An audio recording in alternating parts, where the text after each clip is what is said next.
Walk us through, because this is one of those crazy stories. I can't imagine how you pulled this off. Your first ultra marathon, which you got into like really fast, and why you did it, because I think that's incredible. The first ultra marathon wasn't smart at all. So basically what happened was, I was at military free fall school with Morgan Luttrell. Marcus Luttrell, if you guys don't know, was the lone survivor, the guy. He was in a bad op went bad. He was the only Navy SEAL that lived. Long story short, you gotta get the book, read Lone Survivor, great story. Morgan is Marcus Luttrell's twin brother, and I was there with Marcus. So what happened was, myself and Morgan were in free fall school. At the same exact time, Marcus was in the worst incident in SEAL history. So I knew that Marcus might be dead.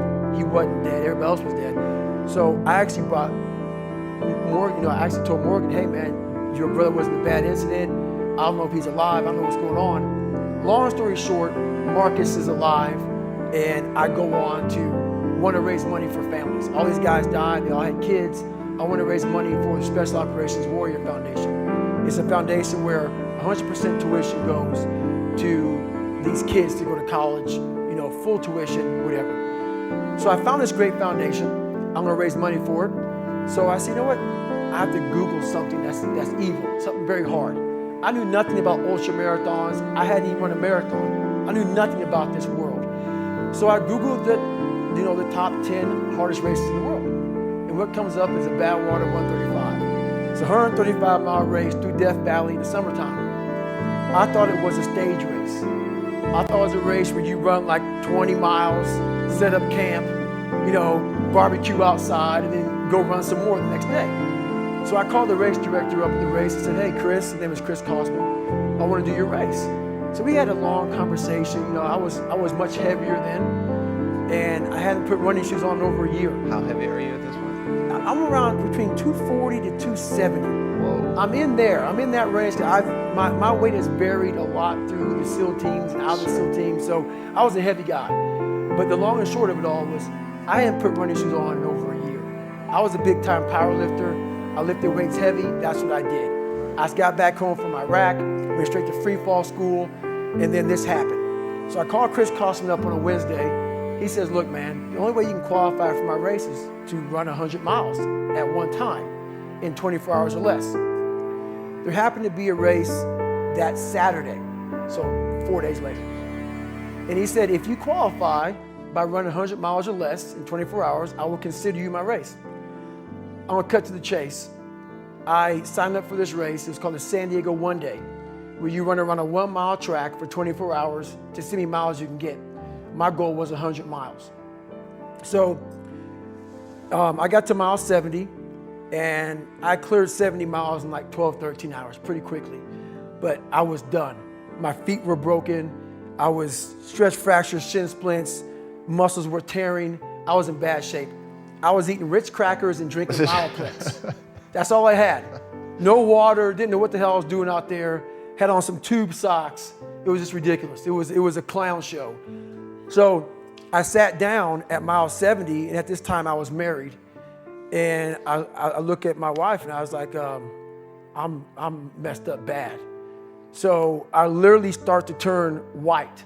And when a black guy turns white, you're pretty fucked up. So here I am, I'm all fucked up in this chair. I'm at mile 70, I think I got 30 fucking miles to go. I'm jacked up.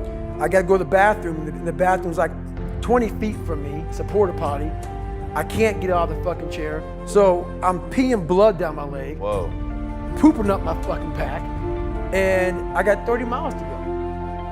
And I can't stand up because my blood pressure's all messed up. I've been in 3 hell weeks, Ranger school, overcome so many obstacles in my life. This last 30 miles of this race is when I realized a human being is not so human. We have the ability to go in such a space if you're willing to suffer, and I mean suffer. Your brain and your body, once connected together, can do anything. And this 30 miles was the life-changing moment. I was out of it. I was in the worst pain in my entire life. I was, to me, on the brink of death. And I was able to chunk this 30 damn miles into small pieces. I was so driven, and I'm not gonna say motivated because motivation's crap. Motivation comes and goes. When you're driven, whatever's in front of you will get destroyed.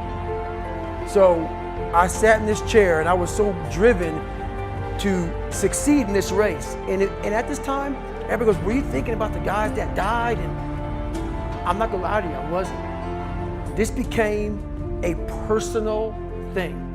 This became me against this race, me against the kids that called me nigger, me against me. It just became something that I took so violently personal. And I broke this thing down into small pieces. I said, okay, I gotta get nutrition. I gotta be able to stand up before I can get off this curb and get off this chair and be able to go 30 miles. So I went through all these small steps and I was able to stand up. And then from standing up, I was literally walking around with my wife at the time, and she goes, "You're not gonna make the time." She goes, "You're walking like 30-some minute miles." I got to mile 81, and the second she said that I'm not gonna make the time, I ran the last 19 miles nonstop.